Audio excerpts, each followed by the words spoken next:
You're misleading the public. You're lying to people. We are part of a giant studio set. All the world's a stage, and you're on it. Jesus Christ, can suck my dick. Suck my dick. Suck my dick, Earth, with that bullshit. Man's getting rude. Man's getting rude.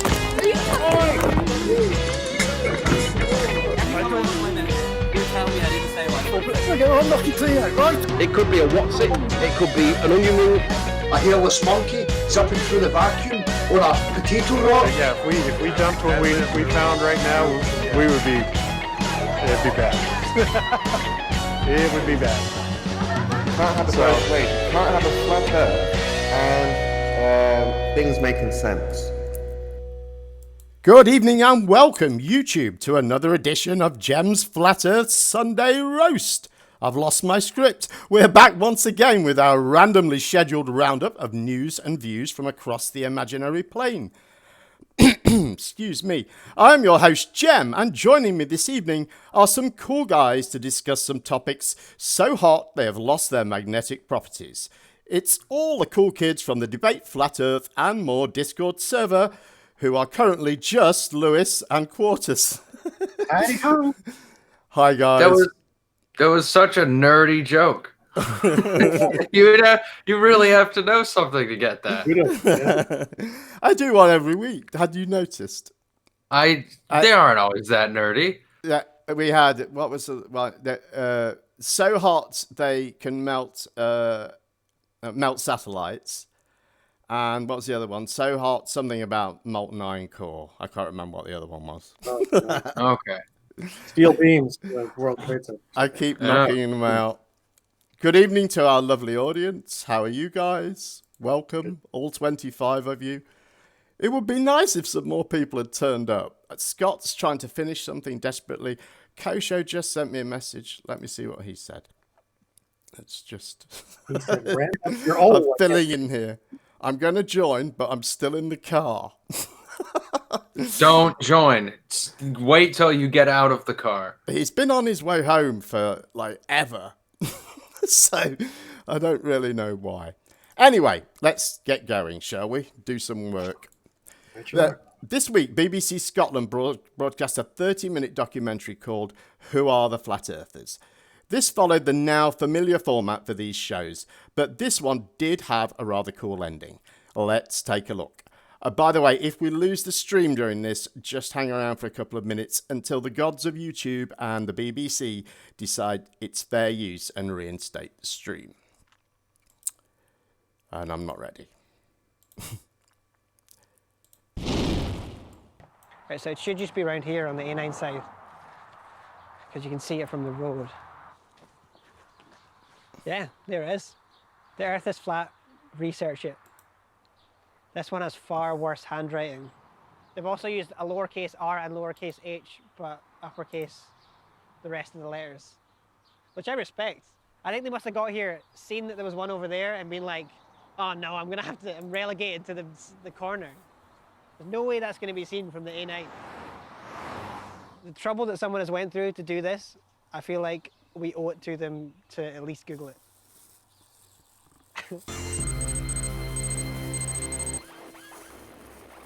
Flat Earth isn't a new concept. However, with the internet now making it easier for us to share and receive information outside of mainstream sources, more people than ever are rejecting the accepted science view that we live on a spinning globe. With Scottish Flat Earth YouTubers reaching over 2 million views and graffiti popping up across the country, a number of Scots are now questioning the shape of the Earth. I wanted to know, what leads someone to argue with something we widely accept to be true? I'm in Inverness to meet Andrew Cox at the UK's first and only Flat Earth shop. Admin of a Scottish Flat Earth Facebook page with over 500 members, I thought Andrew would be the ideal person to give me an introduction to the Flat Earth. The Earth is completely still. You put a cup of coffee on there and it's like completely flat. You know, there's no movement whatsoever. Do you feel this rumbling 67,000 miles an hour? You'd be holding on to the, you wouldn't be able to stand up, man. As I was leaving Inverness, another Flat Earther, Jennifer, got in touch. Hey, how's it going? Nice to see you. Thank you so much for doing this. Nice to see you again. Nice to meet you. It's nice to meet you. Do you think Emily will be a Flat Earther? Yes. 100%. 100%. You already are, aren't you? She'll be taught. Should be taught from an early We age. can remind up Lily, but I reckon she'll definitely be a flat earther. yeah. Jennifer converted you. Is this right? Yeah, yeah. She showed me all the videos on YouTube and stuff, like she usually does about everything. Imagining this many people involved in conspiracy, I think it's quite like a bleak outlook. Like imagining that many people lying to me. Yeah. Is that quite scary? Especially raising. For Emily, yeah, like putting her to school and stuff and her learning. So yeah, you'll put Emily in a school that will teach around Earth. I don't want to. I want to homeschool her, but whether we have the resources and time to do that, we don't know yet. But yeah, that's petrifies me, putting her to school where she's going to be lied to. So in the interest of balance, I've got in touch with a few different astrophysics professors around Scotland to get a kind of traditional round Earth view of the world, and nobody will speak to me. Everyone has just flat out ignored me, which I guess is understandable. There's not a lot to be gained from talking about the flat Earth if you're a physics professor, but I think that may be part of the issue here. Just refusing to engage with flat earthers and dismissing them isn't really going to help. And I really didn't think finding a round earther was going to be the hard part of making this film. I headed to Perth city centre to meet John Smith, Globely, a flat earth YouTuber with over 1 million views. John and his friend Chris are on a crowd-funded tour of the UK, so I went along to get a first-hand look at some flat earth street activism. Hey, nice to see you again. How did that go? People don't like their illusions being shattered, so they get angry and they don't want to be proven wrong. But I think that's all about ego, where we all have to keep the ego in check and say, perhaps I have been fooled. We're ex-fighter pilot in the Air Force. And what we think. You guys talk utter shite. We think. That's a very intellectual remark. Thank you very much. That's true. Yeah. So when he said he's an ex-fighter pilot and you're talking shite, how does that feel when someone says that to you? Well, I feel sad for people, even if they were right. I feel quite sad that they speak to somebody else like that who are trying to question and claim something different. Authorities will say, don't trust your senses, oh, you're so insignificant. I wouldn't trust your senses, trust in us, trust in authority. And they'll say, you're spinning faster than a speeding bullet. But I can't feel anything. Oh, but just trust us. But there's no evidence for that. There's no proof of you spinning. Hello, can I give you a leaflet? Yeah. Oh, very good. Thank you. All water's flat. We've got mountains and highlands and everything. I think you need to expand your field of vision a little bit. Like. Well, that's what I've done. No, you've not. What you've done is taken a seemingly intelligent mind and put it in a glass bottle and said, any idea outside this bottle that isn't mine, I'm not having anything to do with it. No, I'd switch that around and say... you're not. Say You've listened to some dick on the internet and now you believe it all. I then followed Harry and Chris back to the Flat Earth van, which has taken them across the UK on their crowd-funded tour. And this has been from Cornwall to Johnny Groats to Ireland. Personally, I think me doing this can make the world a better place for my kids. I think it's quite a brave thing we're doing, because if, say we're right, and this is a secret's been hidden from us and everybody else, we're out here shouting as loud as we can. What would they do to stop this coming out? I think Harry is absolutely lovely, and I've had such a nice day. I've had such a nice day with him. I like the way he goes about it. He's clearly really passionate about it, and I think anyone who's passionate about anything I find really infectious. I kind of hope the Earth is flat, just for Harry. To see someone who cares about something actually put the time and effort in to get a van, put stickers on the side to tour the entire country to spread the message. It's actually quite impressive. The Flat Earth International Conference is taking place in Denver, where 800 flat earthers from around the world are going to meet. Going into this, I thought flat earth was growing quickly in Scotland, but America is getting behind flat earth on a totally different level. They're going to be amazed, they're going to be blown away at not the conspiracy theories, the conspiracy facts. For me, as a Christian, when I heard about flat earth, it literally nailed so many verses in the Bible, and it brought it to life for me. So you can't believe in the Big Bang, you can't believe in evolution. You pretty much are left with at least a divine entity. Well, if there is the creator, then that means that we're special. As a matter of fact, we're the apple of God's eye. And then all those passages that are in the ancient book of the Bible are true. It's challenging at some points because some people don't want to hear the truth. and they rebuke you a little bit, but it's all right because they hated him first, which is Jesus. You have evolution on a flat, enclosed, domed Earth. Yeah, I'm not a shape-shifting monkey. Yeah, I don't know. Well, the flat Earth is proving the Bible is proving flat Earth. Genesis says the sun is its own light and the moon is its own light, but NASA says the moon reflects the sun. So it's like someone's lying. I was homeschooled and I plan on homeschooling my kids. The religious aspect to what's going on here is actually something I wasn't really ready for. It's so much bigger than I thought. And I think it would be unfair to compare what's going on in Scotland to this, because it's just totally different. With great pleasure that I'm going to introduce Logan Paul. I guess I'm not ashamed to say my name is Logan Paul, and I think I'm coming out of the flat earth closet. So YouTube star Logan Paul just got on stage and told everyone that he's a flat earther. He has, across the social media, 20+ million followers. So has the potential to reach a lot of people. It's incredibly smart for flat earth to target someone like that. This could give the flat earth movement a lot of momentum. I mean, everyone here keeps saying to do the research on your own. The main thing they say is don't trust me, do the research. And I feel like we can't, in all good conscience, end the film without at least trying to work this thing out on our own in like a totally unbiased way. How are we gonna pull off getting a photo of the Earth? Like, what do we need to do? Well, the premise is simple. Like that's the beauty of this. Let's take a camera that doesn't have any of the exaggerative effects that the people would claim would put the bend in. We can prove this. We can have it relative to the human eye aspect ratio, all these things. So this camera is giving a real-world human eye viewpoint that is unexaggerated in any way. And let's take that as high above the Earth as we can get it, and see what we see. Phenomenal. Sounds good. I can't wait.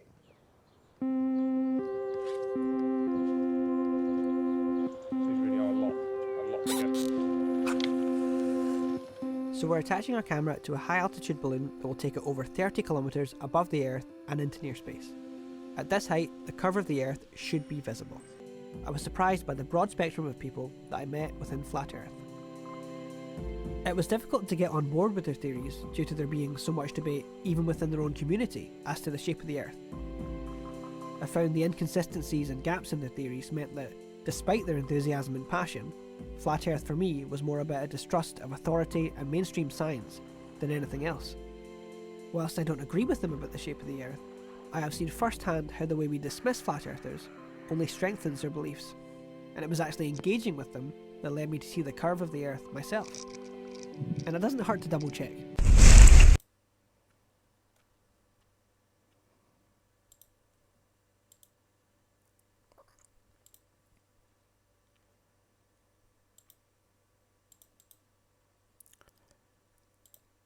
That was very cool. Yeah. I didn't.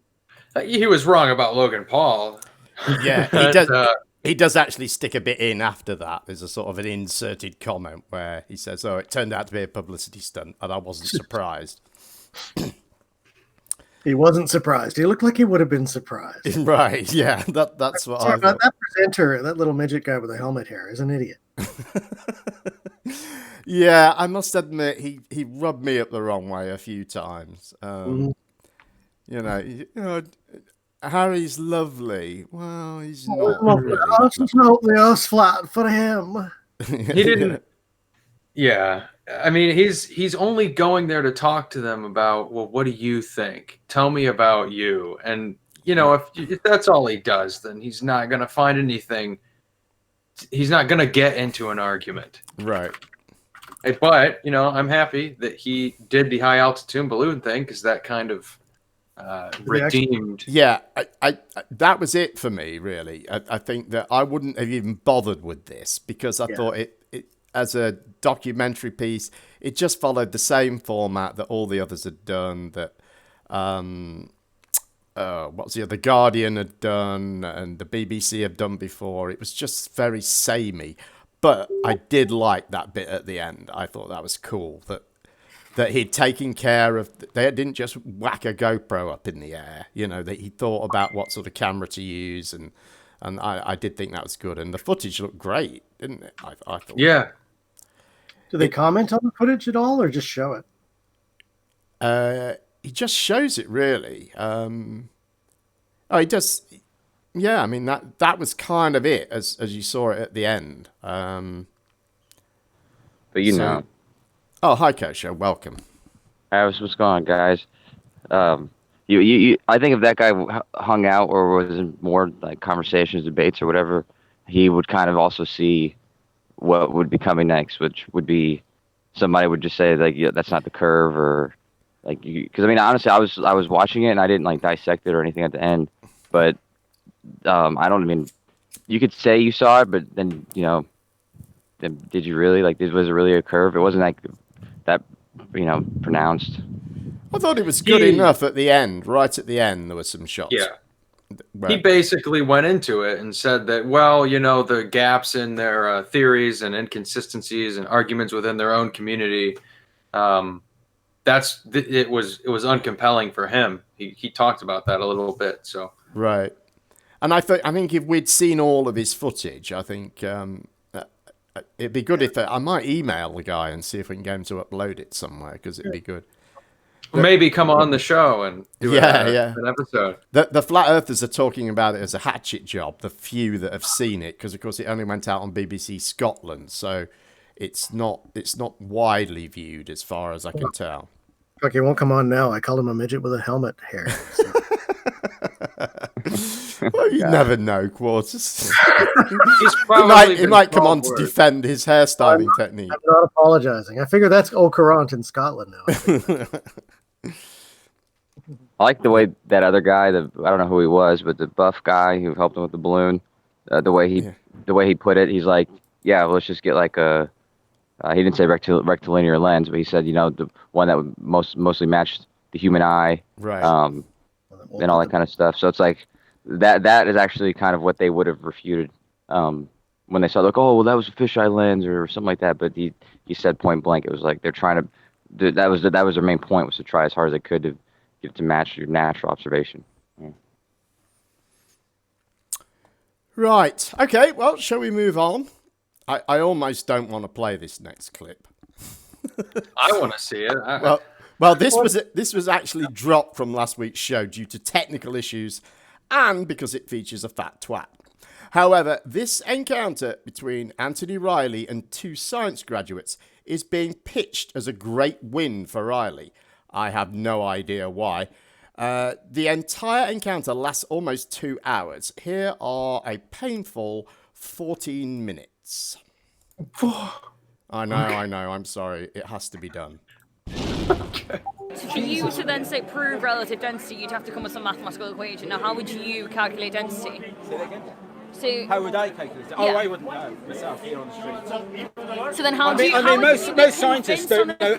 Most scientists don't know every field. I'm still asking a question. Okay. If you want to calculate density, if you want to use density, relative density as your theory as to why things fall, you should in yourself be aware of a theory's calculations in order to believe in it. The same way I believe in gravity because I know the calculations of how to calculate gravity and therefore understand it and therefore believe it as a concept. Because you can't disprove it. Hey, you, Jeff. You know, this guy here, he will be able to speak to you on your level about gravity. No, but I'm not asked that. It's not about the... No, but this isn't my question. But this isn't my question. But this isn't my question. My question is, how do you believe in something that you can't accept? You don't understand yourself. You don't understand the concept of density. You can't calculate density, so then therefore how do you believe in the concept? I asked him, how do you calculate density? He said, I wouldn't know how. I wouldn't know how myself. Right, so exactly, so how do you as a person understand something that you don't understand? All right, let's go back to the beginning. I've missed all this, haven't I? So just fill me in with the gaps. So we were saying that maths can't be used because it can't prove anything, but then we started talking about why things fall. Maths can't prove a cause of an effect. Maths can calculate what you think will happen, but maths doesn't prove what's causing the thing to happen. So what would you personally say is the reason that things fall to the ground? Just more dense than the medium that they're in. But then, which is the concept of gravity. How would you figure gravity wells work by the fact that you have something denser. How do you know if something's more dense? Two at once here, hang on. Sorry. How would you know if something's more dense? Well, you can tell by its movement. So if I've got a helium balloon in my hand and I let go of it, is the helium balloon going to fall to the floor? No. Why? Because it's lighter. Right, not because it's being repelled by gravity But or notice, whatever. I said it's lighter, not that it's less dense. Okay, so because what if it was filled with sulfur hexafluoride? I'm assuming you don't know what that is. I do. Right, don't answer. If you know what it is, don't say. I've got a gas and this balloon's filled with sulfur hexafluoride, and I let go of it. Do you know what it's going to do? I don't know the maths. I don't know the numbers. That's so okay. I don't know its density. So when I let go of it and it falls to the floor, what do you then say? I would say that it's dense. It's denser than air. Right, and I would agree with that. But some other people would tell us that gravity's pulling it down. But then how do you measure density? Gravity pulls density. Gravity isn't based on weight, because weight itself is based on gravity. Okay, gravity is based on density. So then we've got to go back to the definition of gravity.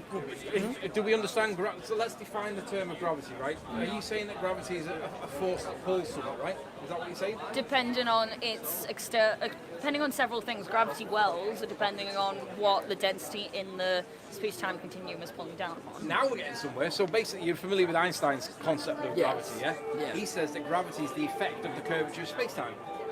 Yeah, and he also says that down is the direction in which. No. Yeah. He doesn't say it's the effect of it. He says it's the effect on mass. Yeah. No, it's the effect of the curvature. No, it's not. It's the effect on mass. Google it. Because space-time is affected by gravity. Yeah. The space-time. No, the curvature of space-time is affected by gravity. Gravity isn't affected by the curvature of space-time. Yeah, you're right. You're right. Gravity is a constant. The cause. That's right. Your cause and effect were the wrong way round. Let's define that term. So the curvature of space-time is constant. Gives rise to what we perceive as gravity. No, it doesn't. Yeah, it does. No, it doesn't. We perceive gravity as the effect of curvature of space-time. Google it on your phone. Space-time. General relativity. Sorry, general relativity. Yeah, the definition of general gravity. Gravity is the effect of mass. It's the force that affects on mass. It's then altered by the curvature. It's then Space-time can alter the mass of an object. It can't affect the force that is felt upon it. Well, Einstein said there was no force. Einstein said there is a force. No, he did. Einstein said that the effect of the curvature of space-time is what we perceive as gravity. I'll read to you. I wouldn't normally do Wikipedia, but for the sake of a straightforward, easy answer, right? Because it's not the best citation to use. There's better ones, but when I cite them, it just goes over people's heads. So what we'll do is we'll go. General relativity, according to Wikipedia, says, and I'll read it verbatim. General relativity is the geometric theory of gravitation published by Einstein in 1915. That's World War I, right? And the current description of gravitation in modern physics. General relativity General relativity generalizes special relativity and supersedes Newton's laws of universal gravitation, providing a unified description of gravity. Yeah. Some predictions of general relativity differ significantly from those of classical physics. Differ significantly, right? Yeah. Especially concerning the passage of time and the geometry of space, the motions of bodies in free fall and the propagation of light. And then it gives some examples. Yeah. And I'm looking for. Here we go. Einstein's theory has important astrophysical implications. For example, it implies the existence of black holes, regions of space. I'm looking for where it says. Looking for the bit where it describes general relativity as the curvature of space-time. Maybe I'll have to search for space-time. Give me 1 second. The curvature of it does influence. It influences it, but it doesn't. No, that's the effect. The curvature of space-time is the effect. But we perceive that effect as an orbit. It's not, it's the other way around. Well, if Einstein says that gravity is the bending of space-time, my question is, what force is making the apple move? Right, that's because you're crossing quantum mechanics with quantum mechanics. Exactly. No. Because they measure two different concepts. Yeah, one of them's considered to be current science, and the other both one are. No, they're not. Newtonian mechanics is used in basic science. I have just completed a science degree. I use Newtonian mechanics and I use quantum mechanics. Right, get your phone and look at the word gravity now and just say it. No, but that's because there's a different gravity can be used in different equations. There's G equals W equals mg, which directly relates weight and mass. But then you also have F equals. F equals ma. No, because Newton also has another equation which explains quantum mechanics, and he still uses gravity in it. Newton didn't know about gravity back in the day. He specifically Newton said came up with gravity. Newton Newton dropped the Absolutely Newton and not. He Hubble. came with Air Forces the MGH. Newton wrote in his letters to David Bentley, he said, do not ascribe gravity to me. Literally said, I don't want anything to do with it. And 100 years later, gravity was... He didn't want anything to do with it, but so for him to not want anything to do with it, he must have known about it, which he just said he didn't know. He came up with the equation of M equals MA. He came up with the equation equals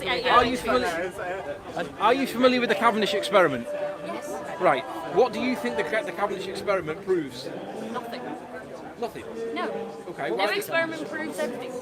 What was the Cavendish? There's nothing, no experiment ever definitively proves anything. What it does is it provides more evidence. Every experiment proves either your null hypothesis or your alternative hypothesis. Do you agree with that? No. No. Because so what's the point in science then? Because it can concur. It only encourages evidence towards a certain theory, but nothing can ever be 100% proven. That's the whole point of science. That's the whole point of why your whole argument, when you definitively go, no, you guys are wrong, we are correct, proves the fact that you're not scientists at all, because you're completely unaware of any other arguments or completely unwilling to accept any other theory, which makes you really bad scientists. What do you mean when you say scientists? Because to me that means compliance with scientific method People by who the search definition. for the truth. No. People who investigate the laws of the universe. No, but adherence to scientific method makes you a scientist. But personally, it's looking into the laws of the universe. Yeah, and by personally, you I'm not describing asking as way. I'm not asking personally, I'm asking generally. What is a scientist? Someone who studies the laws of the universe? No, somebody that adheres to scientific method, that's a scientist. Anybody else tries to disprove anybody else is a theoretical. Define science.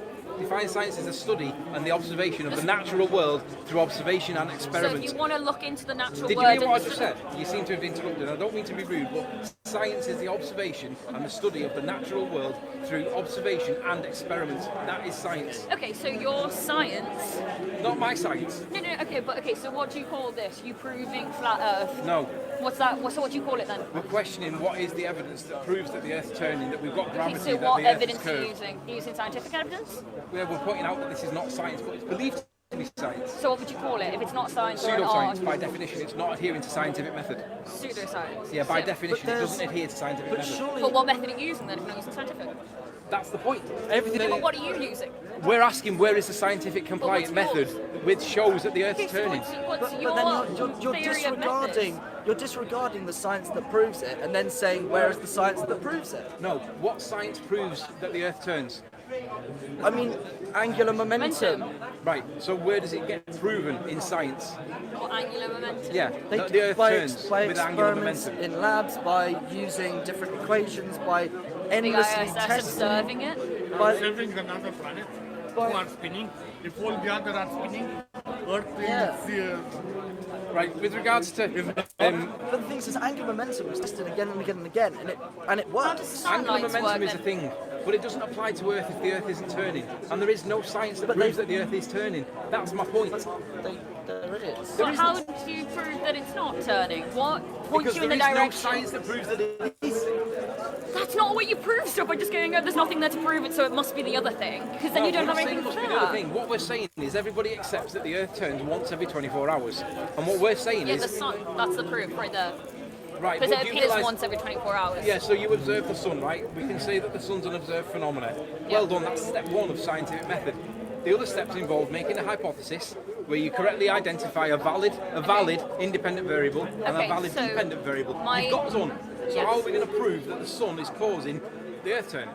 But Because that's what I'm asking. I'm asking how do we prove in science that the Earth's turning? no, but the The sun sun doesn't necessarily cause the Earth turning. But you just said the sun. And No, that proves that the Earth turns. It doesn't mean. So you just said that. You just No, said no, no, No, no, no, no, no, no, no, no, no, they're two no, different things. no, The sir. sun- Just because the the Earth sun- turns doesn't mean that the sun is causing that. What it means is that because of the sun, we can observe the fact the Earth is turning. Point taken. But my question is, how do we prove in science that the Earth is turning? By maths, which you said No, isn't maths. useless. Maths doesn't prove cause. Maths calculates an effect. Okay, so how do you observing suggest we another prove it then? planet. If another planet are How do you spinning, suggest we prove it? the What do you Earth can be one That's what we're asking. exception. That's Because why all we have right now is maths. Right, we do have we have things that measure momentum. They're called Yeah. gyroscopes. We've got ring laser gyroscopes, fibre optic gyroscopes, and we've got mechanical gyroscopes. Yeah. And these things can be used to measure momentum, right? None of them measure the Earth turning. All of them because tell us that the on the sky's thing turning. that is turned. Do you agree that the scientific method is the definition of science? In contrast, non-adherence to scientific method is No. pseudoscience. No. Look Because at the definition of science is It's the so- study of it's the so laws mu- of the universe. And So none if of the laws I, in the if, universe. if I get the definition of pseudoscience on my phone, and it doesn't say. I'm not asking about pseudoscience. I said define science. I'm asking you, does science and the adherence to scientific method, is that important in this context that we're talking about? You have to adhere to scientific method, yes or no? Yes. Right, so... Because otherwise how would you measure anything? Right, so agreed, you get your dependent variable. So where in any scientific experiment is maths your independent variable? Because you alter the value of Because x you in can a alter, equation. yeah, you alter value of mass. That's how they proved F That's your equals MA. hypothesis. No, they then proved it. By doing what? By experimenting it. Right, but the maths isn't the cause. Maths is the calculation of the effect. But any quantum mechanics equation that you've ever done it's done by mathematical proof. And that's why quantum mechanics is a really highly debated topic. In F equals and it MA, reflects Newtonian mass principle isn't- for gravity as well. But what if it's so highly debatable? How come it's changed apparently, according to you, taken over Newtonian mechanics? It's so highly debatable. Quantum mechanics. No, it's replaced gravitational calculations in masses underneath the value of an atom. Yeah. Not anything greater than the atom. That's still used for Newtonian mechanics, so it hasn't overtaken so do the laws it of completely. quantum mechanics not apply to the rest of the world at the macro level, or do they still pervade? No, not at the macro level. The macro level still use Newtonian mechanics. Only at the nano level would it be used for quantum. So the answer to my question is no. You say quantum mechanics doesn't apply at the macro level. Depending on the equation. No, not depending on the equation. No, but it is. In experiment. No, but it is Quantum because mechanics. each equation includes a different value of x depending on what you're calculating. Quantum mechanics, yes or no? Quantum mechanics does not affect anything at the macro level. It does in It circumstances. does because it's a chain reaction, because everything's made at a nano level. So it's that means collective. quantum mechanics But then as pervades. soon as you collect something, things behave differently because of the level of interactions that you have between other materials. So it pervades. No, it's not that one is superior No, to to the other. They're It both just- used they- in contingency with each Yeah. other. Because that's the only way it works. They only work, and it's why, De Broglie's hypothesis was so influential, because it was the first thing that linked quantum to Newtonian mechanics, using Planck's constant. And that was the first moment people went, oh shit, these two could actually be related. These two are fundamentally the same principles of the laws of the universe at work. They just explain things in a slightly different way.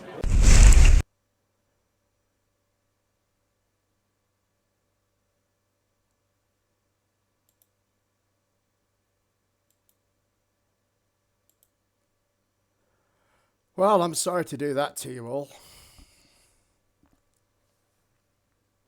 No, I mean, to be honest, like, 'cause, you know, I watched this like hour and a half clip, and it does definitely get monotonous. But the way you cut it, I think, because I see what story you're telling, but even still, I think she's very smart. But that dude, he's like, he says so many wrong things, and you can even see the look at her face in the end. Like, she doesn't want to call him out in front of Riley, but even she knows he's wrong. Like, he shouldn't talk. He should have let her do all the talking. I agree. It's the only thing which you cut it right after she said it was that the gyroscopes don't move because they're on the thing that's turning. Right. That was the only thing. Everything else was so great because it's all things we've said before. Right. Right. And you can't really blame her, I think, for that response in the street, because he said that they don't detect movement, and they do. They've specifically had that problem, haven't they? That they've used a ring laser gyro, and it has, or a fiber optic gyro. You have to get it right. Why would Riley say that? He's not even telling the truth. So, right. Well, did you see what he did whenever he was he found some quote about gravity, and it wasn't his Scientific American one, the one he's in love with, and so he like put the word in. He corrected it, didn't he? When it said refined, and he went, refined, superseded. Yeah, because, right. Because they have to use that man. word, don't they? They've got it from somewhere, and they've got to. That's the only possible word that can be applied in this case, Because of course, refined totally destroys his argument. Then it says, all we did was make it better. Refined is more accurate for sure. We were just talking about that with Chemo, about how their entire arguments hang on specific words. Right. That's right. And we were talking about how we don't think that this is going to, translate well once it gets into Europe, because they move into Europe with this tour this week. And, You know, so much of it is very dependent upon language. I wish I could remember who first made this point to me, because it's a very good point, I thought. But I think it was me. Oh well done, Lewis. Thank you. Yes. But yeah, I think it's going to give him some problems, definitely. Any thoughts on that encounter, Quartus? Is Quartus still with us? Well, it nearly killed me watching that. Yeah, I knew it would be painful. Well, I got a question for painful, Quartus. it's painful to watch Riley blither. It's painful to watch people in the street try to field all of the bullshit. Right. I mean, bless her heart. I liked when she said, "Science, what does it prove?" And she said, "Nothing." And she absolutely dumbfounded him. He's like, Right. "Nothing." yeah. The crazy thing is, we've all said that to him before. Right. But it really seemed to throw him off this game, which I thought was funny. Yeah, it was. But sorry, go ahead, Jim. No, go ahead. I was just going to ask Quartus, just because I don't want to. I'm not siding with Riley because he was wrong the whole time, except for one time, I think. And it was when they were describing gravity. Was it just me, or were I think it was the boyfriend though, and she was kind of siding with the boyfriend because she didn't want to side with Riley. But I think even she was kind of putting it together that they were saying it wrong and he was kind of saying it correctly, right? There were errors on both sides in that, I think. So I'm not sure what precise point you're talking about there, but it was when he described what they were describing, whether gravity was basically Riley, because that's what I think it's too, is gravity is the effect of the curvature of space-time because of mass. It's the other way around. Gravity, the curvature of space-time is caused by gravity, which is an attribute of matter. And the implication there from what was being said, and possibly on both sides, was that certainly on Riley's side, was that space-time causes gravity, which isn't the case. The cause and effect was backwards, and I think the boyfriend had it right in that case. Okay. Oh, there you go. Yeah, because he said it the way you said it. Then he said, "Yeah, that's what he said. Is that gravity is what's causing the curvature." And space-time, yeah. Also, Riley has, of course, completely misunderstood this letter between Newton and Bentley, where Riley was saying, Newton said, "Don't ascribe gravity to me," which he didn't say. He said, "Yeah." He said, "Pray don't ascribe that notion to me." But the notion he was referring to was the idea that that a creator wasn't required for the solar system, basically. That's how I understood it. I don't know. Okay. I don't know if you're familiar with it, Quartus. I had a quick. Yeah, I remember it was like innate gravity. It was an idea specifically about gravity. Newton didn't like the idea of inherent gravity. Yeah, that it was inherent in things. Right. Yeah. Right. It was a point of contention over a particular idea of it, but it wasn't the idea that gravity exists or not at all. So. I think Bentley had then gone on to make some sort of argument that if that were the case, a creator wouldn't be required. Or they're certainly touching on that in this letter anyway. They are. Yeah, they're talking about the mediation of a higher power, if you like. That would be right. That would be viewing matter with this force. It's so typical of Riley to just chew that up and spit it out. Though it's just. Anyway, let's move on. A number of YouTubers. Oh, go ahead. What? Sorry. I was moving along, hopefully to something a bit better than the last. Yeah. A bit more lighthearted, I hope. And shorter. Much shorter. Excellent. A number of YouTubers have been hit with a phishing attempt this week, including Flat Earther and Mudflooder Martin Leakey. Here is Martin to tell us all about it. Title of the stream is Russians hacking of Martin leaked his channel and FE targeted. Do you want to tell us a little bit about that? Well, I think I was baited. There's more to than this than meets the eye. It really stinks. This has been well thought out, because I suppose 4 days off the convention, I can say to myself, well, this is just a massive coincidence when there's 365 days in a year that it should happen 4 days off the convention. But we'll just give them the benefit of the doubt, and it's nothing to do with that, okay? So I've had a couple of, I always get, dodgy comments, threatening sort of comments, but one in particular 2 days ago, somebody with a load of add-ons, personal attacks, but he said, I'm sick of your channel, you've been spamming. No, I don't even know what that even means. I know the definition of spamming, but spamming your own channel? What? It's not the same subject from one video to the next, if that's what he's suggesting. But it's stuck in my mind. Now, that was the bait. The very next day, I get a YouTube email stating somebody's made a complaint saying you've been spamming your channel. Please could you give us your passwords and your URL so we can check into your YouTube channel to see if it's any efficacious or we'll close you down. So no warning, no nothing. I thought, well, with that comment, you know, it's a given that it's YouTube. I didn't even think that it wasn't. So I gave him the details. And then yesterday, about 6 o'clock, my channel had disappeared. I had 0 subs. So I thought, oh my God, they taken my channel, they killed me. Just no warning, nothing. And then I put in Flat Earth British into the scroll bar. It comes up. My channel is there, but it's been altered. So what the situation is at the moment, it seems, okay, is that I've had my channel, I had 2 emails, okay, as well, following an hour later, I should have said. One said, you are now the owner of Martin Liedtke, right?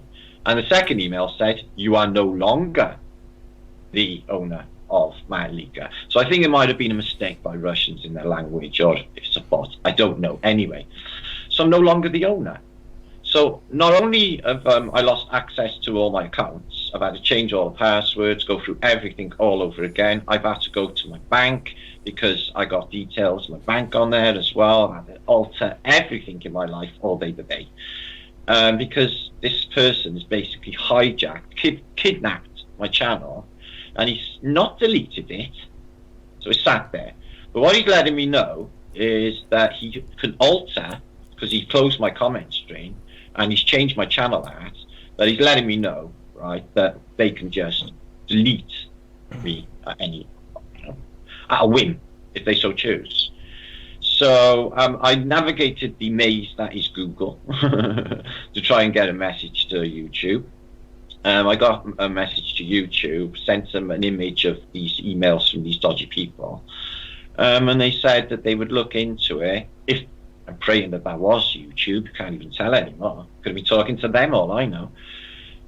And that it would be 48 working hours, so that could be 4 days or so, or whatever, or less, I hope. So yeah, that's under investigation apparently, and we scanned that earlier, and apparently it shows up in Russia, in Moscow. Now, this is not the first time I've been hacked from Russia. Now, I can understand why the Russians might be a little bit peeved with the information that comes out, especially when, you know, their country was once Flatardia, as you can see on my shirts, but they might have a few issues with all of that. Maybe.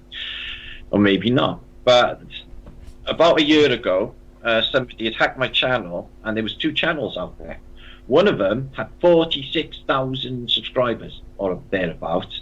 It was my channel with my name. All of the channel thumbnails had remained the same, but all of the titles had been altered. So somebody had basically kidnapped my channel, was using my content and putting it out in Russia. It was all in Russian. It was Martin Liedtke, it was me, it was all my stuff. So whether or not that's actually still out there, I don't know. It didn't affect my channel at the time. You know, things still went up, but it just, I looked at it for a week later, Martin Liedtke, and they never come up, so I suppose they might have pulled it. But this is the second time now. So I want my channel back. I really want my channel back. I cut off from my community, Ranty. I got people are pulling their hair out. They don't even know what's happened. It's just shock.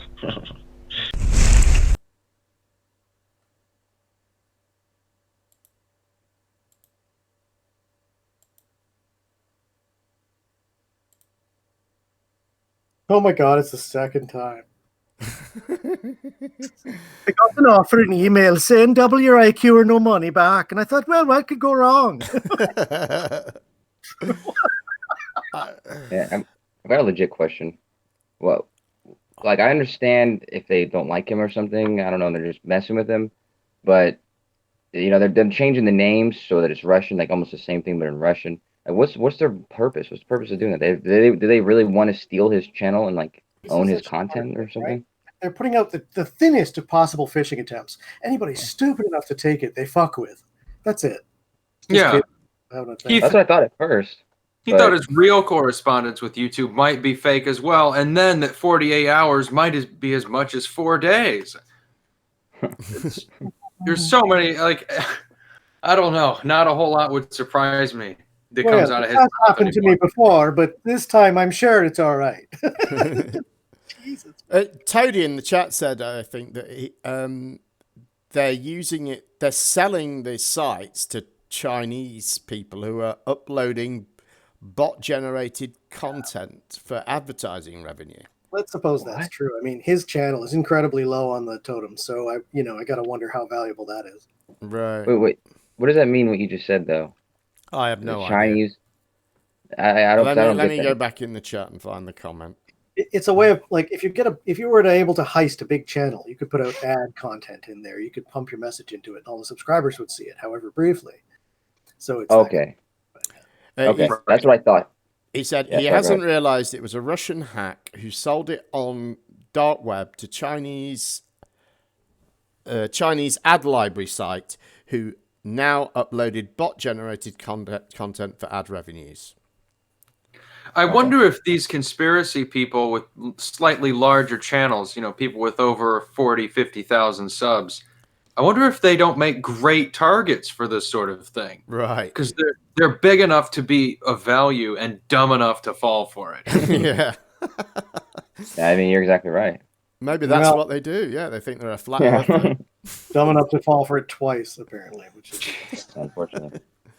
No, but that answers my question from the beginning, because that's kind of what I suspected. Like, at first I thought they're messing with him, but it seems like they're using it legitimately.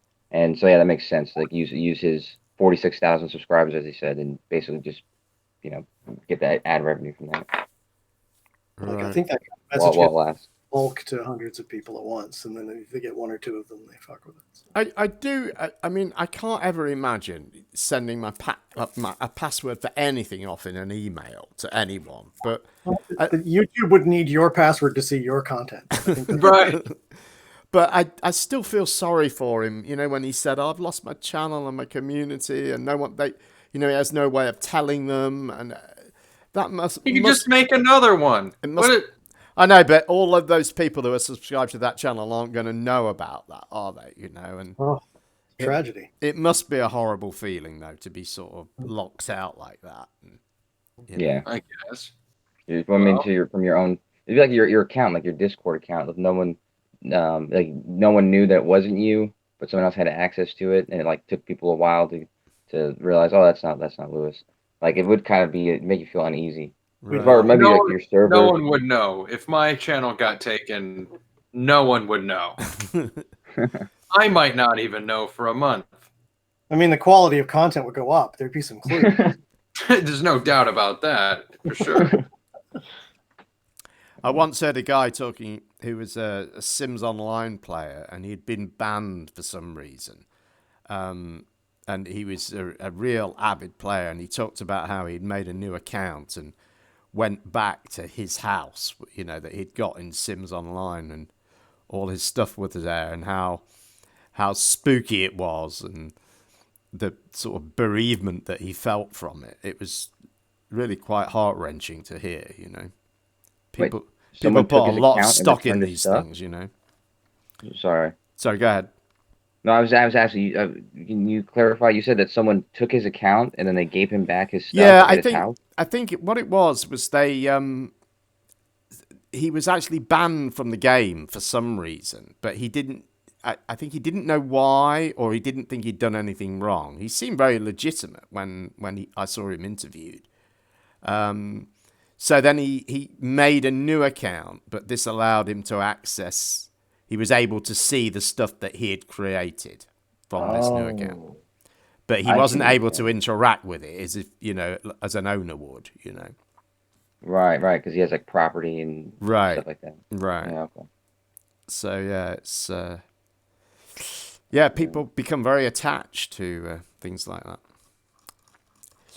And especially a YouTube. I would hate to lose my YouTube channel. I would not like it. Although, like Lewis says, no one would really notice. So. Yeah, but the feeling's the same though, right?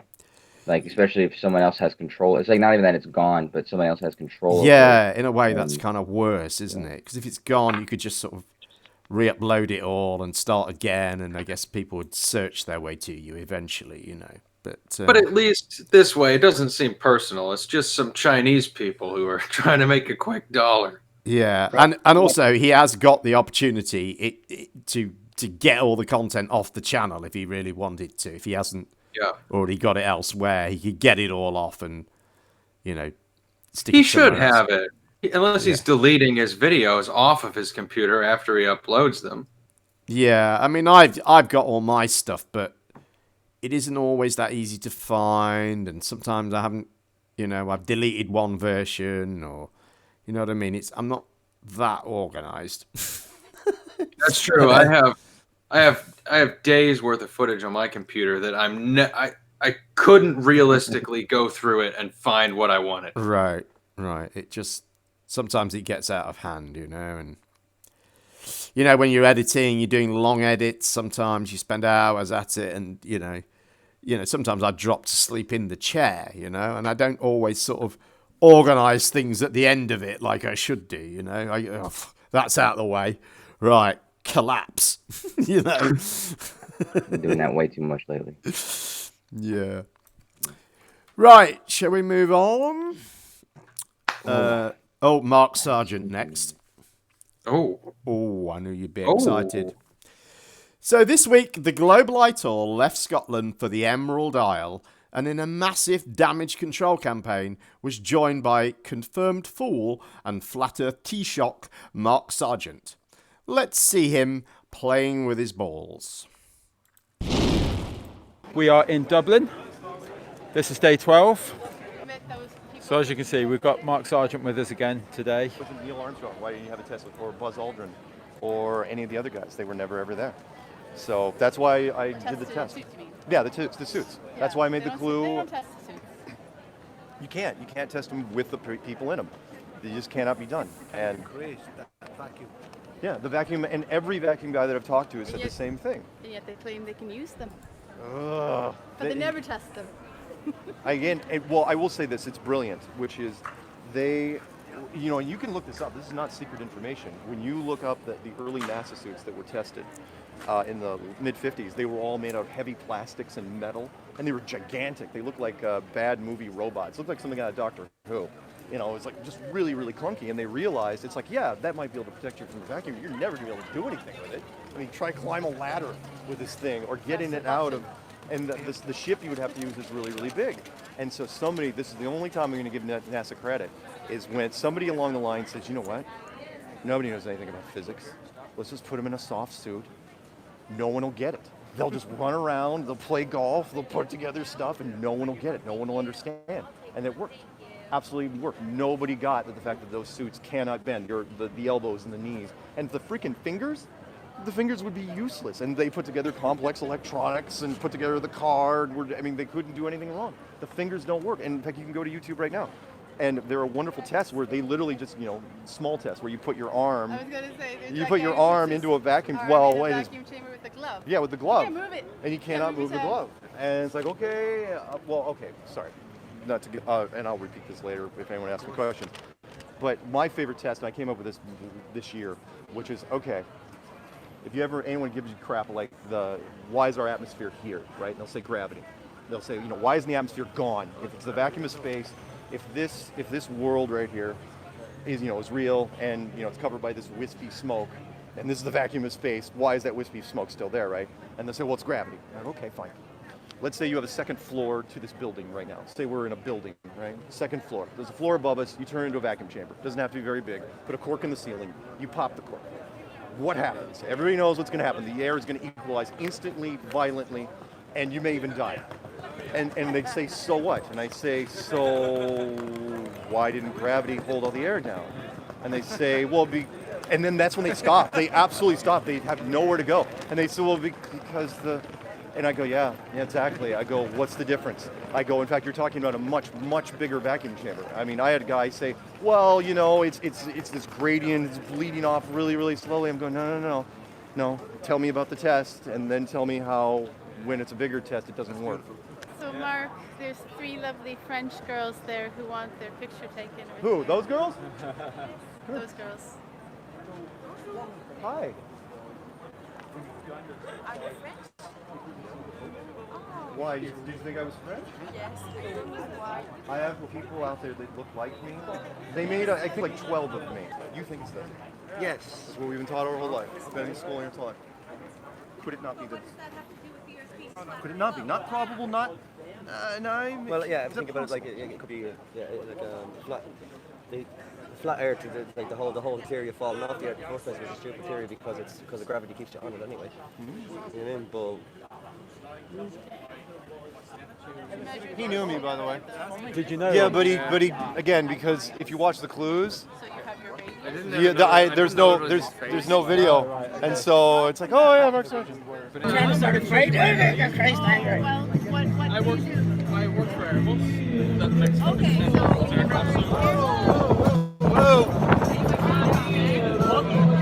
Okay, got it. Wow, that was a big gust. Yeah. So, don't try to blow out of it. Oh my God, you're the guy from fucking America.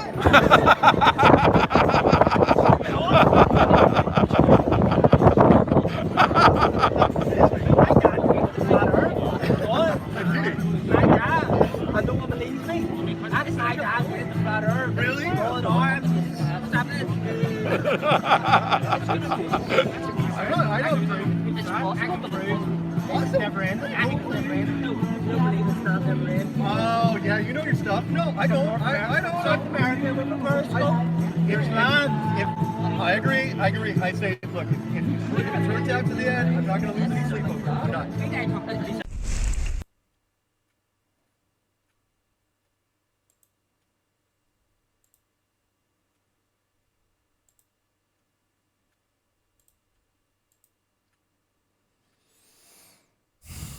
Good to see the chinless wonder in action there. That was interesting. These 3 French girls, they want to take a picture with you. Yeah. Who did they think? Who does he look like that they thought he was somebody? And he looks like he gives off the air that he is somebody, but I think Riley was kind of doing the same thing. That's true. They cleared though. That girl had someone specific in mind that she thought he was, and then as soon as she heard his voice, she was like, "Oh, it's not him." Yeah, she said, "Are you French?" He said, "Why did you think I was French?" Jeez. Yeah, there was a couple of moments like that. I was looking for another one where he sort of went, "I'm Mark Sargent" to this woman, and she just looked at him. Didn't know who the hell what that meant even. He thinks everywhere he goes, there are going to be people who just know who he is. Right. They don't. Nobody knows except that one dude with the tattoos and the hand-stitched sweater. Right.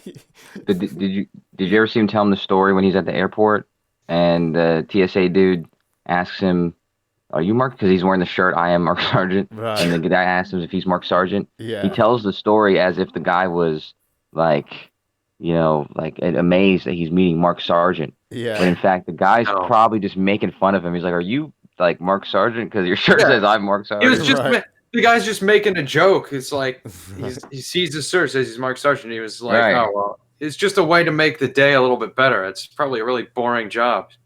Yeah, but what I'm saying is Mark Sargent tells that story as if like someone's like meeting him and like he's actually Mark Sargent and they're excited to meet him. Yeah.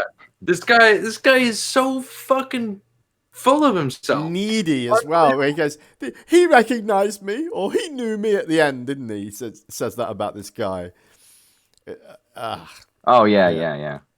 There's another clip though where there's a flat earther. I don't know. I think he's a popular guy, but he's sitting like on the ledge or whatever, and he goes up to talk to him, and I just remember like it was just so awkward because like Mark Sargent was kind of like waiting for him to acknowledge that he was Mark Sargent. Basically, was like a really weird exchange.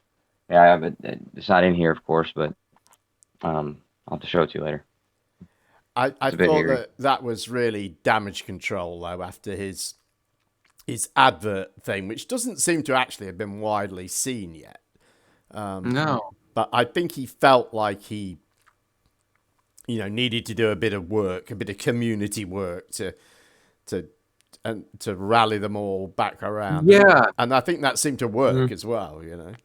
Yeah, make people think that he really is one of them. Yeah, he's down with the, on the shop floor in the trenches kind of thing.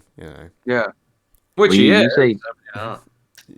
You say, trying to do some damage control, but I think it's just really just basking in what he feels as some kind of fame or some kind of honestly, I'm not even sure if he's ashamed of it. Like, it seems like he's really, he really thinks he's this big guy and everyone should know who he is, and he wears the same jacket every day. And yeah, him and Riley they're both wearing these jackets like they're at some. There were quite a few people who recognized him from Netflix, but that's a bad thing because for this street activism, a lot of people have seen that documentary and they use it to just dismiss Flat Earth. They just say, well, I saw the documentary and you proved it was a globe. I saw it at the end. Two of you did it. And that's kind of the end of it for them, So, yeah, interesting. Yeah, you were doing so great with the clips, and then you made us watch that with Mark Sargent. Oh, God. Well, it's only going to get worse, I'm afraid. Oh, I thought that one was good, actually, to be honest, just because it's like, he really shows his ass, you know what I mean? Because, same thing with the documentary, like, he shows ass the whole time. But I just mean, he's I don't know if he's self-aware, but obviously we're all aware of kind of what kind of person, the contrast between what he thinks everyone sees him as and what everyone actually sees him as. Yep. Right. Even flat earthers. Yeah. I don't think they take him as seriously as they did anymore. I'm not really sure, but.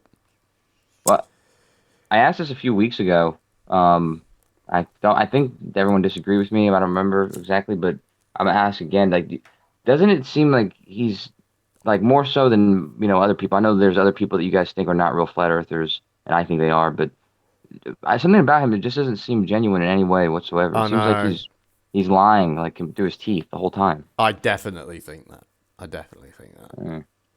And he's a prepper as well. That was kind of his thing before Flat Earth, I think. And I think it's, he often talks about how, when it comes out, the markets will collapse and all this sort of thing. And he sells some prepping guide, doesn't he? So I wonder if initially that wasn't part of it. I thought, well, this would be a good way of flogging my prepping guide.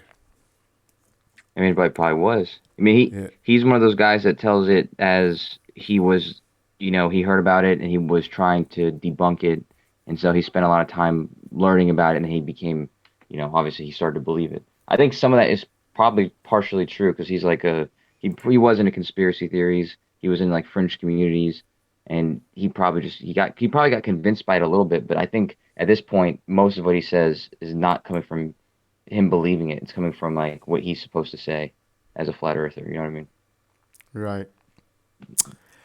Anyway, well, it's all downhill from here, guys, I'm afraid. I guess the thing our show is lacking really now is more Anthony Riley.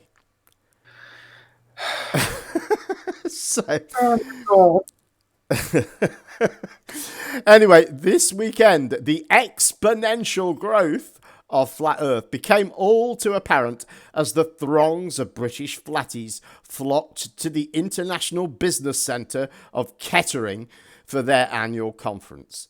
The best and the brightest of British Flat Earth appeared to wow the crowd with their particular flavour of bullshit daydreams.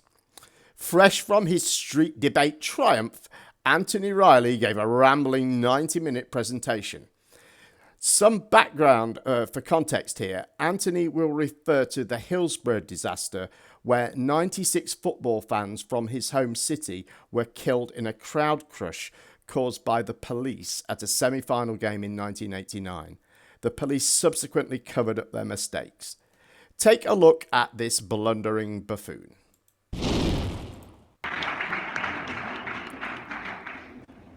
Good afternoon, everybody.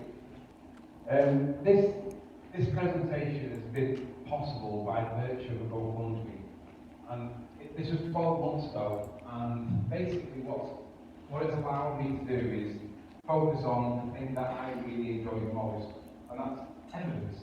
It's laws. It's how things work in the world in which we live. And ultimately, I found that things might not be as legal as what they appear based on a few key words. We all know that words have meanings. Meanings are important, and ultimately they are governed by a judge. But today what I'm going to present to you are the reasons for why, in my opinion, the national curriculum is not quite being taught lawfully. We do have a disclaimer at the beginning. There are slides in the presentation that some people may find offensive. Although there are no dead bodies shown, there are photographs of people's last moments with us on our earth. If you do not want to be offended by real life laws being broken, point 3 of this presentation should be avoided for your own benefit. The next slide is the one that's the big one that everybody remembers. There are no dead people in this picture yet. But you can see that the people that are in this picture are very close to girlfriend, boyfriend, the guy behind, this guy. These guys are moments from death, all because one person did something that allowed this to happen. The police said that it was the fans. The police said that the fans were drunk. They turned up without tickets, which back then you could do. You didn't have to have tickets. They said that the fans caused this. But you couldn't get fans to organise that. Fans aren't going to do that. Something else must have caused this pressure build-up in this stage. Was this the cause, or was it the effect that we're looking at? Which takes me nicely into why this topic is interesting to me, because it's all about cause and effect. Scientific method states that it's the cause and effect relationship. What are you looking at? Are you looking at the cause, the fans, or are you looking at the effect? Too many of them inside a container, and they can't get out. And that's why I wonder, what is the cause? What is the effect? And the way they do it in law, they don't look at it and say, I think it's this, and then another person will say, I think it's that.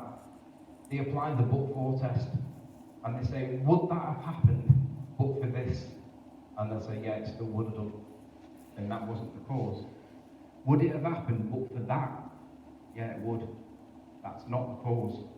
Would it have happened but for opening these gates that allowed the fans to flood into the stadium to watch the football? Well, if the gates were still shut, they couldn't have got in. Them kids would have not died. In law, that's how they work out what is cause and what's effect. Notice what they don't do in law. They don't use maths. There's no maths in here to work out what caused that. That's why, if you watched my hangout with my Liverpool back and forth with the two kids, maths doesn't prove anything. And that is a really, really good example of maths not proving something. Someone showed me the equation for that. There was a force that killed them people. Can you work that out with mass times acceleration? The cause was opening the gates. The pressure that created killed the people at the front, because you can't have gas pressure without a container, in the same way that then people wouldn't have died without more gas being pushed into that fixed volume, more people. When I did the GoFundMe, it unlocked the legal database. I was able to then look at the statutes from a different perspective by typing in keywords that would narrow the results for me It took me ages to find the breadth. I said to Nathan, I need that angle in law, otherwise I'm not going to be able to write on this topic. There's got to be an angle, but I just don't know where it is. It's not that easy to find. But I did look for it, and I looked, and I looked, and I looked at headmasters, I looked at teachers, I looked at governors, I looked at the government itself, I looked at national curriculum, I looked at everything, and I was struggling. But I've got a GoFundMe that's paid for this, and I need to find something, and I couldn't find the angle that gave me something to write about because there's too many angles there. It's almost as if every angle's an angle, but you've got to find that one, and I found it. The Education Act 1996, sections 406 and 407. Again, you can look this up on legislation.gov.uk. You can find this yourself, and I'd encourage you to do it because it's there. Section 406 and 407, political indoctrination.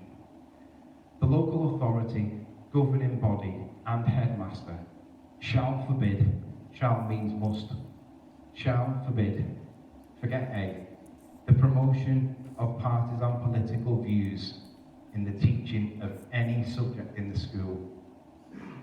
Obviously, we're going to be talking about the heliocentric model in science. Are we taught partisan politics? Is it being promoted? That's the key question.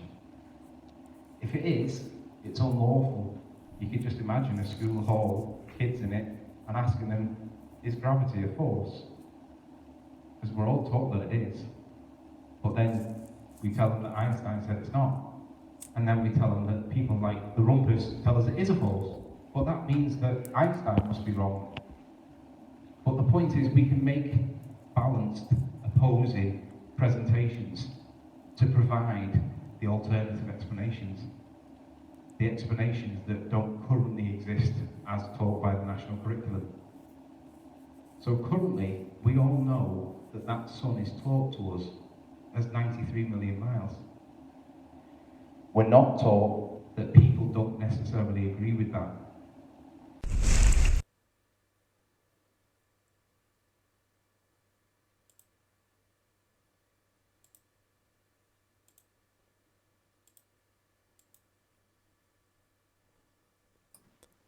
So, putting aside the elephant in the room and also what the elephant was talking about, I only saw 30 people in that entire thing.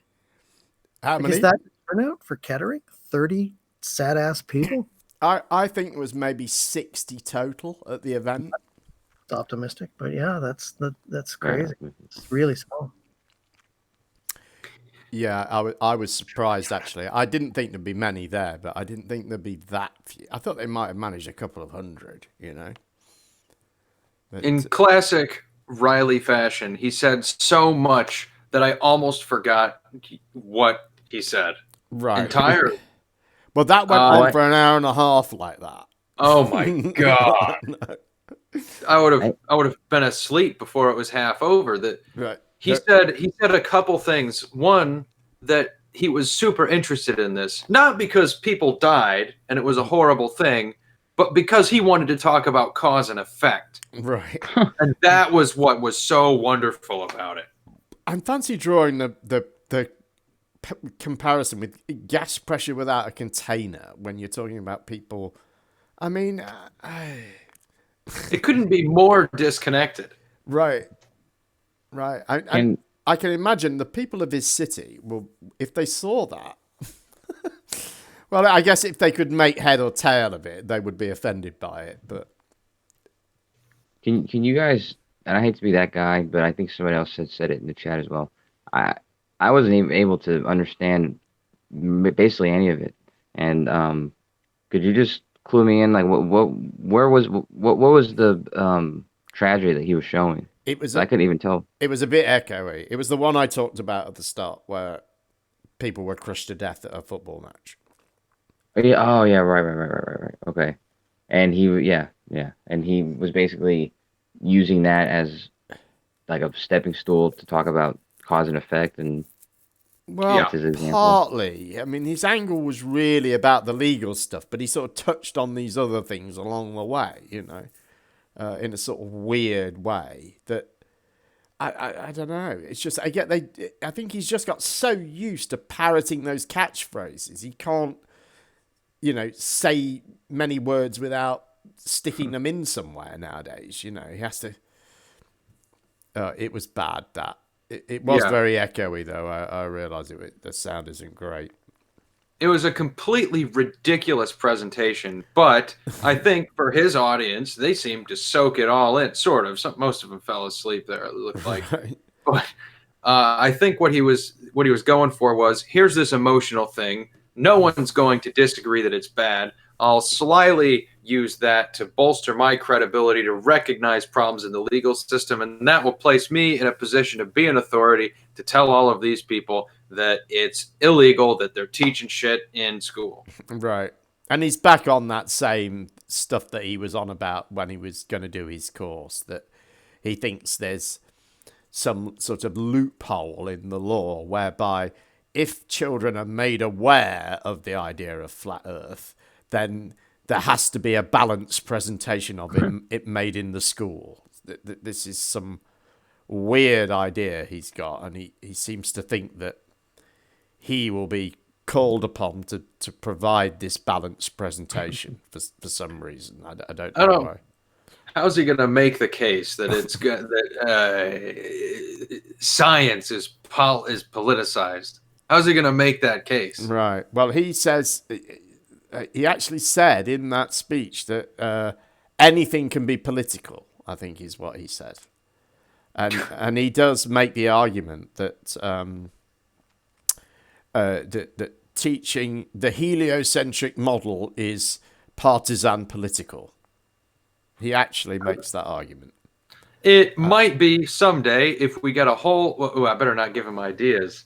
yeah. If there was a heliocentric model party, maybe, or something, but shh. He will run on that platform. He will do it. You guys. Yeah, go ahead. It could happen. I was just gonna comment on what you said when you said that he can't like go without saying these lines that he's repeated over and over again. Well, for some reason, like I feel like if he ever became a real lawyer and he has a real case, I would pay to go see one of his cases to see him represent somebody. Right. That would be kind of funny. Yeah, he's like representing somebody for some obscure reason. He's throwing this stuff in there. Oh, there is some stuff online somewhere where he did represent himself in something. I think he won a case actually, but there was one where he was sort of laughed out of court, and there's some quite interesting phrases used by the magistrate in it and things. It's quite entertaining to watch, to read. That's funny. Right, well, we're near the end. Shall we have one more? I think so. Hopefully we can... Yeah, well, I know that you've had your fill of Riley, but you haven't had enough Mark Sargent.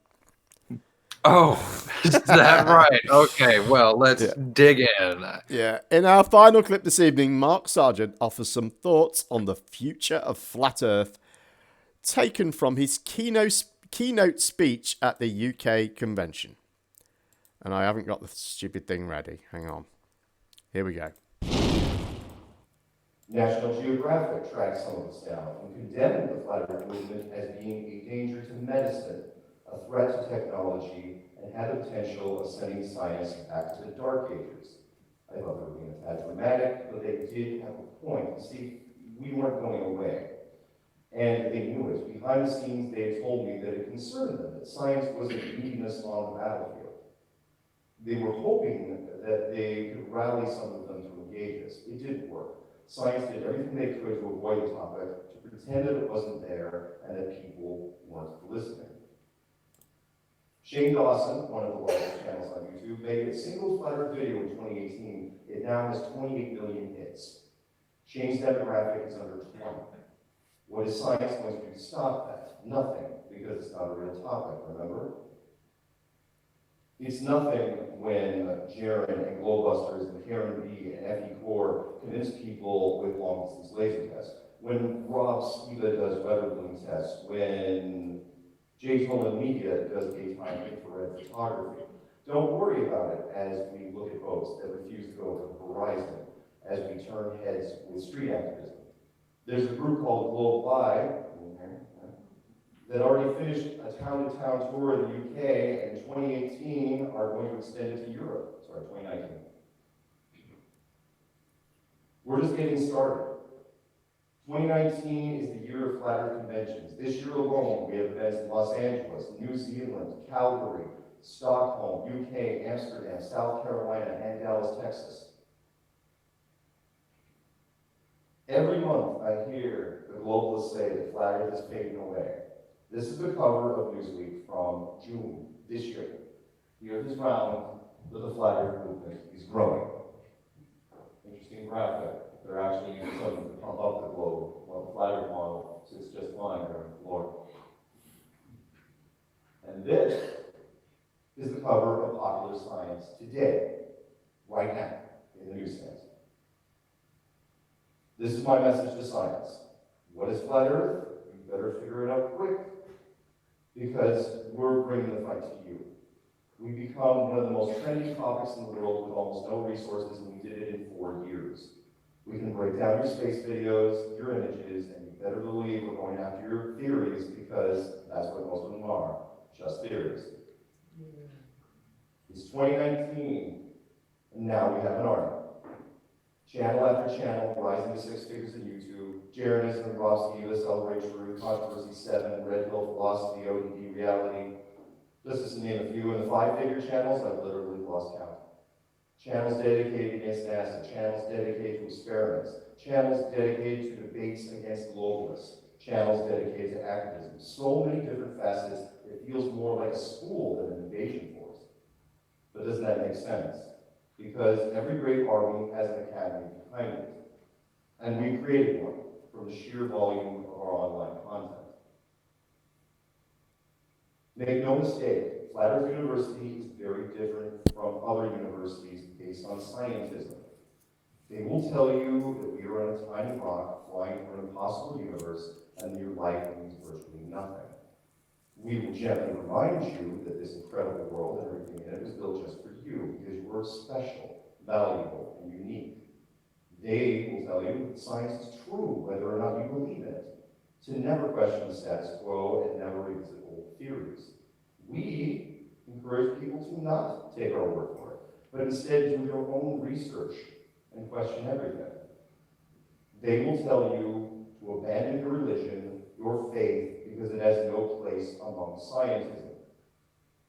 Flat Earth University makes no religious demands. Whatever your faith is, keep it. Because the very nature of Flat Earth implies that it was built, which means by default that there is a creator. And the great thing about Flat Earth University is that you can take courses from anywhere, anytime, at your own pace, no matter what your occupation or lifestyle is. There are no exams, and we have thousands of instructors all learning from each other every day. We don't just inform people of new observations, we open minds. And when they are open, that enthusiasm becomes infectious. Flat Earth isn't a theory, it is part of the Great Awakening, one that will eventually define our civilization and our legacy. In closing, I'd like to remind people of my mission statement. My name is Mark Sargent, and I'm a proud Flat Earther. It is my addiction, my unhealthy obsession, and next to my dear mother, it is my favorite thing in life.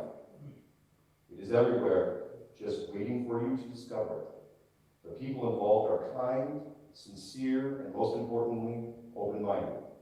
I'm hoping that you will find what I have: knowledge, truth, and love for each other. The way this world was always supposed to be. The globe is dead. Long live Flat Earth. Thank you.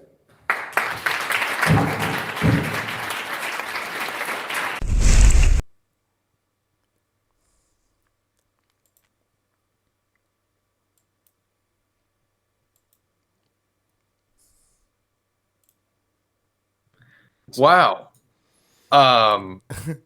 Me, right? very, He mentioned the creator in the middle of all that, did he not? yeah. He didn't used to do that, did he? Well, funny how that works, isn't it? Yeah, I think he's found a use for the creator all of a sudden in this flat Earth movement. Yeah, sorry it was a bit echoey. It's a terrible no, that's their fault. You know, yeah. I think you could just about make out what he was saying. He had that Flat Earth University crap at the end. I like that there are no courses, no instructors, and no grades required. Yeah. I was really excited to hear that, or regardless of your faith, you can keep it, because I have a lot of faith in the globe. Yeah. And he keeps telling us it's growing as he stands in front of a room of, well, I mean, there weren't 60 people there today. There was fewer there today. If it sounded like a dozen people clapping. Right. About right. 2 dozen people sleeping. Maybe 30 or 40, I think, there. Yeah, it was really a bit lame. But I don't know how he can stand there and say all that stuff in front of such a tiny audience. Yeah. I mean, if there's 60 million people in the UK, well, they're 1 in a million, the flat earthers. Yeah. And 2 million. I might be a little out of the loop here, but this is the year of all the conventions. I haven't seen too much from these conventions.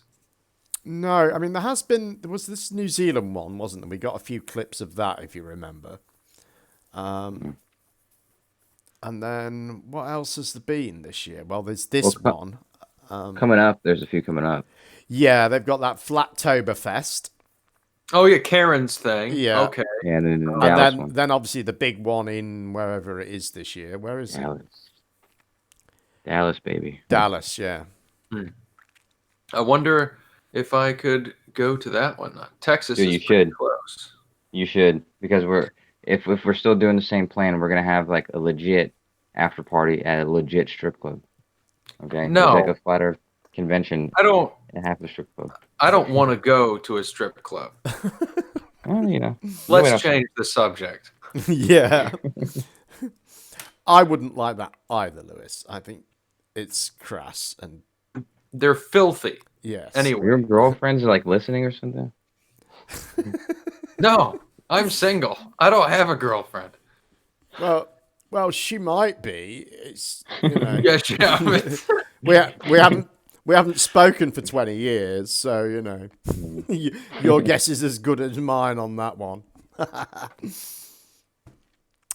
Well, in case that physics girl is listening, the girl from the second clip, I'm gonna. Yeah, I could tell you were into her the way you talked about her boyfriend. Well, no, honestly, I thought she was kind of plain looking the first 2 times I saw that, but there's something about her conviction, I don't know. It does it for me. Nice. Moving on. Yeah, well, shall we round it up? I think so. Let's do that thing. Thanks to you guys. Thanks to our lovely audience. Well, let me do me ending. So, join us again soon for more fabulous flatness. In the meantime, if you see something that you think should be included in the show, please post a timestamp link in the comments section of this video, or join our Discord server. The link is in the description, along with channel links for tonight's panel. Oh, I forgot to mention, I released a video this week, Faking Flat, Series 2, Episode 1. If you're interested in the Global Eye Tour, I'm having a closer look at that. So check that out on my channel, Gempanda 2012. Yes, 2012. Where did I get to? It does sound odd, doesn't it?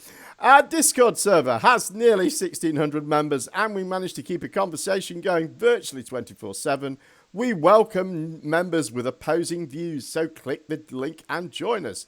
Thanks again to tonight's fabulous panel, and thanks to all of you for watching. We'll be back around the same time, probably in a couple of weeks, almost certainly not next week. So until then, please rate, comment, subscribe, and share this video. Have a great evening.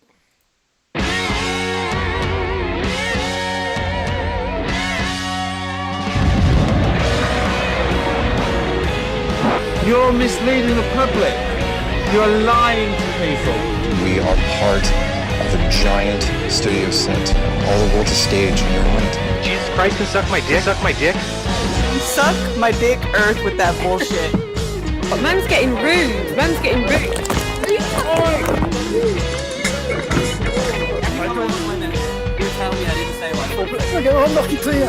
It could be a what's it? It could be an onion ring. A hairless monkey jumping through the vacuum, or a potato rock. Yeah, if we dumped what we found right now, it'd be bad. It would be bad.